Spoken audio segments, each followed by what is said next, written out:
Under 19 Asia cup की Fateh team वज़ीर आज़म की मेहमान बन गई। वज़ीर आज़म शहबाज शरीफ का हर खिलाड़ी के लिए 1-1 करोड़ रुपए इनाम का ऐलान। टीम मैनेजमेंट के हर रुकन को 25-25 लाख रुपए इनाम मिलेगा। वज़ीर आज़म शहबाज शरीफ का फातेह टीम के एजाज में इस्तकबालिया। वज़ीर आज़म का फर्दन तमाम खिलाड़ियों से मुसाफा। भारत के खिलाफ शानदार कामयाबी पर टीम और मैनेजमेंट को मुबारकबाद। वज़ीर आज़म की खिलाड़ियों के नाम लेकर उनकी कारकर्दगी की तारीफ। समीर मिन्हास और अली रजा के नाम पर तालियों की गूंज। वज़ीर आज़म ने मुलाकात में गुफ्तगू करते हुए कहा कि आपने 24 करोड़ अवाम के दिल जीते हैं। आपने कौम का सर फख्र से बुलंद कर दिया। मुखालिफ को वो शिकस्त दी जो वो सोच भी नहीं सकता। आपने उसी मुखालिफ को हराया जिसे हमने बुनियानो मरसूस में शिकस्त दी थी। भारत के खिलाफ जंग में भी अल्लाह ने पाकिस्तान को फतह से हमकिनार किया। टीम जिस जज्बे से मैदान में लड़ी वो बेमिसाल था। उम्मीद है आप कारकर्दगी के तसलसल को बरकरार रखेंगे। यही टीम अंडर 19 वर्ल्ड कप भी जीत कर लाएगी।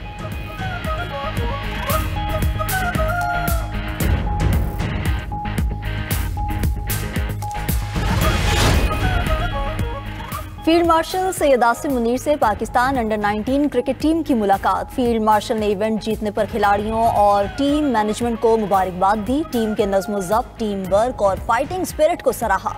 फील्ड मार्शल ने अंडर 19 टीम की कामयाबी को कौम के लिए बाइसे फ़ख्र करार दिया। कहा कि ये कामयाबी पाकिस्तानी नौजवानों की सलाहियतों का मज़हर है। पाकिस्तान के नौजवान कौम के मुस्तकबिल की बुनियाद हैं। फील्ड मार्शल की नौजवान क्रिकेटर्स को मुल्क का सफ़ीर बनने की तलकीन। अंडर 19 टीम ने हौसला अफजाई पर फील्ड मार्शल का शुक्रिया अदा किया।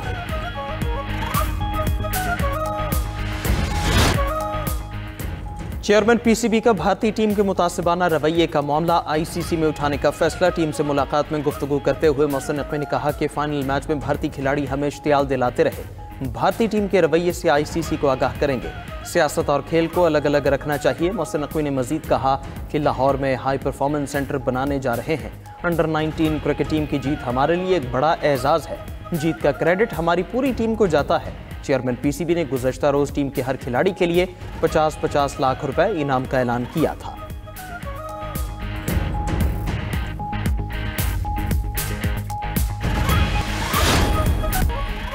नए इंतखाबात कराए जाएं या मैंडेट वापस किया जाए, पीटीआई ने भी हुकूमत को मुज़ाकरात की शराइत बता दी। मुआवने ख़ुसूसी इत्तलात केपी शफी जान की 92 न्यूज़ के प्रोग्राम दी लास्ट आवर में गुफ्तगू। कहा कि इस बार एहतजाज के लिए पूरी तैयारी के साथ आएंगे। हमारा एहतजाज नेक्स्ट लेवल का होगा। आज हम अडियाला ज़रूर जाएंगे। 92 न्यूज़ के प्रोग्राम ब्रेकिंग न्यूज़ में गुफ्तगू करते हुए शौकत यूसुफजई ने कहा कि पीटीआई की लीडरशिप आज भी मुज़ाकरात की बात कर रही है। हुकूमत का रवैया ऐसा नहीं कि मुज़ाकरात किए जा सकें। डायलॉग से ही मसाइल हल होंगे। हुकूमत अपने रवैयों पर भी गौर करे। जब तक हुकूमत माहौल नहीं बनाएगी बात नहीं बनेगी। सदर ममलकत आसिफ जरदारी की बगदाद में ज़ियारत मुक़द्दसा पर हाज़री। सदर ममलकत ने हज़रत शेख अब्दुल क़ादिर जिलानी रहमतुल्लाह अलैह के मज़ार पर फातिहा ख़्वानी की। सदर ममलकत ने काज़िमिया मुक़द्दसा में इमाम मूसा काज़िम अलैहिस्सलाम और इमाम तक़ी जवाद अलैहिस्सलाम के रोज़ों पर हाज़री दी। सदर ममलकत ने उम्मत मुस्लिमा क़याम ने इत्तेहाद और सलामती के लिए दुआ की। आसिफ जरदारी ने रोज़ा काज़मिया में ज़ायरीन की किताब में अपने तासुरात कलमबंद किए। आइमा अहले बैत अलैहिस्सलाम की तालीमात को इल्म, सब्र, हिकमत और अखलाक़ी क़ुव्वत का दायमी सरचश्मा करार दिया। सदर आसिफ जरदारी ने इमाम आज़म अबू हनीफ़ा रहमतुल्लाह अलैह के मज़ार पर भी हाज़री दी।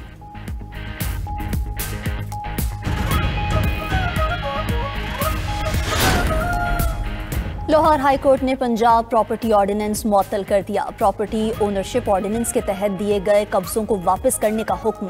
Chief justice Lahore high court justice Alia नीलम ने अबूरी तहरीरी हुक्मनामा जारी कर दिया।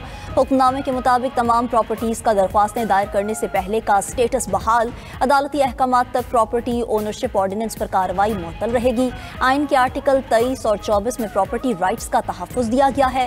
एक्ट की बास शिकें आइन के आर्टिकल 10 से मुतसादिम हैं। प्रॉपर्टी पर कब्जे का फैसला ट्राइब्यूनल्स ने करना था। दरख्वास्तों पर मजीद कार्रवाई के लिए फुल बेंच बनाया जाए।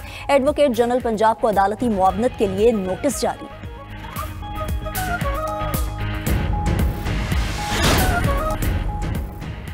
पीआईए की निजकारी का अमल इख्तितामी मरहले में दाखिल। कौमी एयरलाइन की नीलामी के लिए बोलियां आज लगेंगी। निजकारी कमीशन ने तमाम इंतजामात मुकम्मल कर लिए। पीआईए खरीदारी के लिए 3 कंसोर्शियम बोली के अमल में हिस्सा लेंगी। निजकारी का मरहला टीवी पर बराह रास्त दिखाया जाएगा। निजकारी कमीशन हुकाम के मुताबिक अगर बोलियां रेफरेंस कीमत से ज़्यादा हुई तो खुली नीलामी होगी। बोलियां रेफरेंस कीमत से कम हुई तो ज़्यादा बोली वाले को तरजीह दी जाएगी।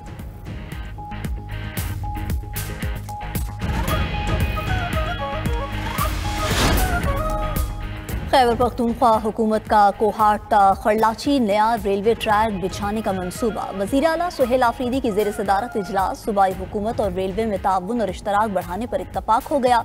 ब्रीफिंग में बताया गया कि कोहाट खरलाची 192 किलोमीटर नया रेलवे ट्रैक बिछाया जाएगा। मंसूबा 2 साल में मुकम्मल होगा। इजलास में खैबर पख्तूनख्वा के मुख्तलिफ रेलवे ट्रैक्स पर जदीद ट्रेन चलाने पर गौर।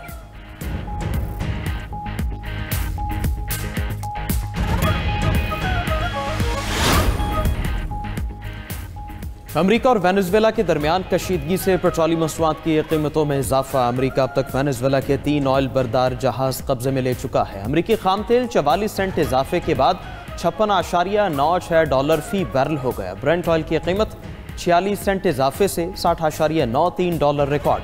उधर सोने और चांदी की कीमत तारीखी बुलंद तरीन सतह पर पहुंच गई। आलमी मार्केट में फी आउंस सोना $4,432 का हो गया। चांदी की कीमत $69.46 फी आउंस रिकॉर्ड।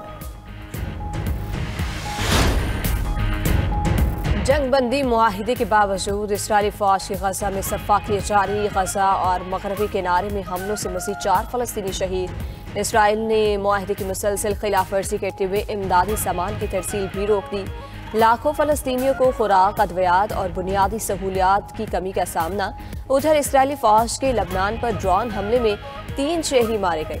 इसराइल गजा जंगबंदी के बाद 875 मरतबा जंगबंदी की खिलाफ वर्जी कर चुका। इसराइली बर्बरियत से 411 अफराद शहीद। गजा जंगबंदी का दूसरा मरहला आइंदा बरस के अवाइल में शुरू होने का इम्कान। तुर्क वज़ीर ख़ारजा हाकान फिदान का कहना है कि मियामी इजलास में ट्रंप के अमन मंसूबे के अगले मरहले पर मुशावरत की गई। आलमी अमन फोर्सेस, इंसानी इमदाद, तबाहशुदा इंफ्रास्ट्रक्चर की बहाली और सियासी अमल पर गौर हुआ। हाकान फिदान ने कहा कि गजा की सूरत हाल नाजुक है और मुस्तकिल अमन के लिए आलमी बरादरी को मुश्तरका जिम्मेदारी निभाना होगी।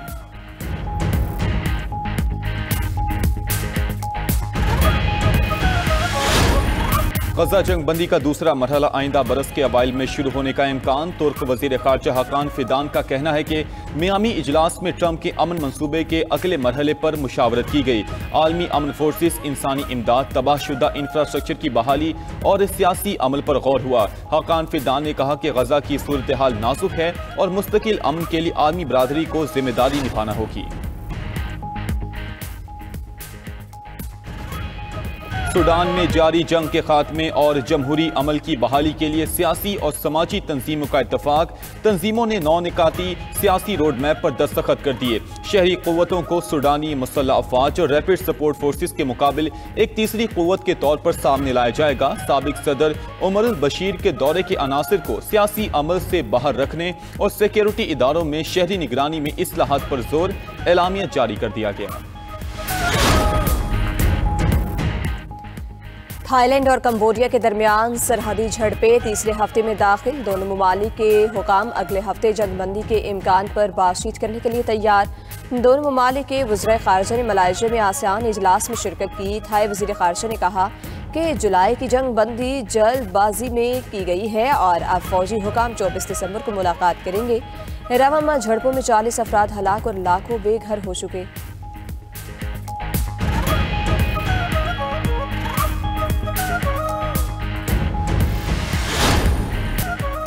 मुल्क के बालाई इलाके बर्फ से ढक गए। नारान कागान, बाबूसर टॉप के पहाड़ों ने बर्फ की सफ़ेद चादर ओढ़ ली। करदू, अस्तोर, हुंजा और देवसाई भी शदीद बर्फबारी की लपेट में।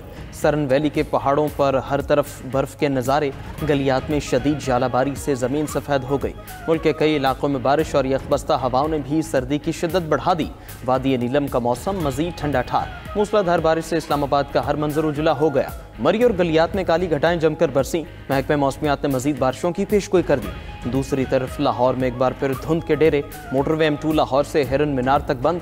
लाहौर सियालकोट मोटरवे पर भी ट्रैफिक का दाखिला ममनू। M3 लाहौर से अब्दुल हकीम तक बंद कर दी गई।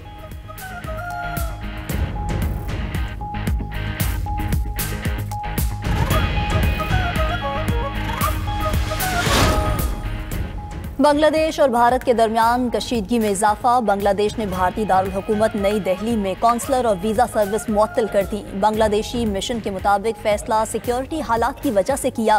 कौंसलर और वीज़ा सर्विस आर्जी तौर पर मुअत्तल की हैं। बांग्लादेशी मीडिया के मुताबिक 2 रोज़ पहले हाई कमीशन के सामने एहतजाजी मुजाहिरा किया गया था।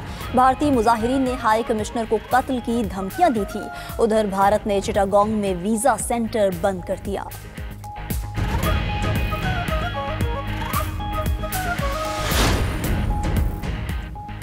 ट्रंप ने जो बाइडेन दौर के 30 सिफारतकारों को ओहदे से हटा दिया। ओहदों से हटाए गए सिफारतकारों को वाशिंगटन रिपोर्ट करने की हिदायत। अमरीकी सदर ने अफ्रीकी ममालिक से 13 सिफारतकारों को फारिग किया। 4 यूरोपीय ममालिक और मशरिक़ वस्ता में तैनात सफ़ीरों को भी वापस बुला लिया।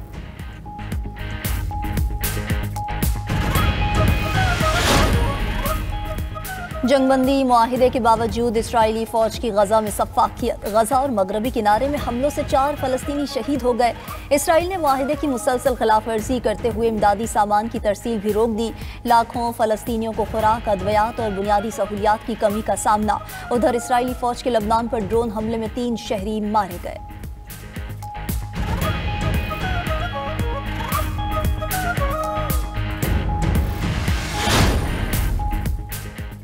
रूस के दारुल हुकूमत मॉस्को में बम धमाके में सीनियर रूसी जनरल हलाक। Lieutenant general फानील सरवार्फ military operational training के सरबराह थे।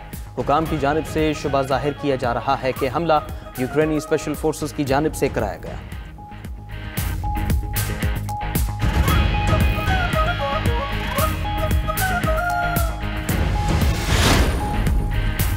तुर्किया की पार्लियामेंट में बजट इजलास दंगल में बदल गया। पार्लियामेंट में हुक्मरान जमात और अपोजिशन अराकीन के दरमियान हाथापाई। अराकीन ने एक दूसरे पर थप्पड़ों और मुक्कों के वार किए। हंगामा राई के बायस इजलास आर्जी तौर पर मुअत्तल। कशीदगी के बावजूद तुर्क पार्लियामान ने 2026 का बजट मंजूर कर लिया।